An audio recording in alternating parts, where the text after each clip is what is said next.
รัฐบาลและภาคธุรกิจปรึกษาหารือแก้ไขปัญหาน้ำมันเสื้อไฟ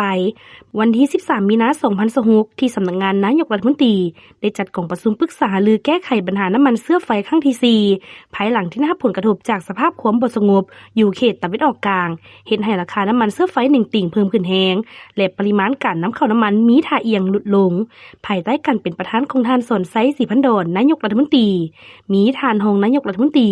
ผู้ชี้นำเวียกงานของเขตเศรษฐกิจและการผูกพันการร่วมมือกับต่างประเทศบรรดาท่านรัฐมนตรีรองรัฐมนตรีกระทรวงองค์การผู้ตั้งหน้าองค์การจัดตั้งพรรคองค์การจัดตั้งมหาชนและภาคธุรกิจเกี่ยวข้องเข้าร่วมกองประชุมได้ปรึกษาหารือเกี่ยวกับหลายปัญหาคือ 1. สภาพการสนองน้ำมันราคาน้ำมันติดพันกับราคาสินค้าค่าบริการและมาตรการแก้ไขห่างนโยบายและมาตรการคุ้มครองการนำเข้าแจกจ่ายและราคาน้ำมันโดยได้ลงเลิกพิจารณาบางปัญหาสำคัญเป็นต้นกลไกนโยบายต่อการนำเข้าน้ำมันเสื้อไฟที่ว่องไวและจากหลายแรง 2. กลไกการติดตามกฎกาการคุ้มครองคลังแฮน้ำมันและการแจกจ่ายบริการสังคมที่รัดกุมชัดเจนและมีประสิทธิผลสูง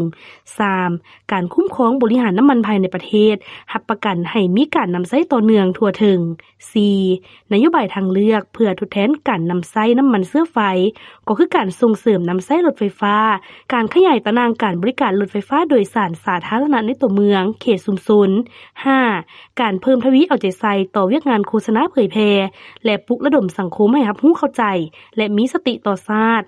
6. การกำหนดนโยบายลดพรการกระทบต่อสังคมและการปฏิบัติแผนพัฒนาต่างๆ 7. การค้นคว้าประกอบบุคลากรเข้าในคณะเฉพาะกิจในการแก้ไขปัญหาน้ำมันเสื้อไฟ 8. มาตรการต่างๆในการรับมือแต่ละระยะสั้นหาระยะยาว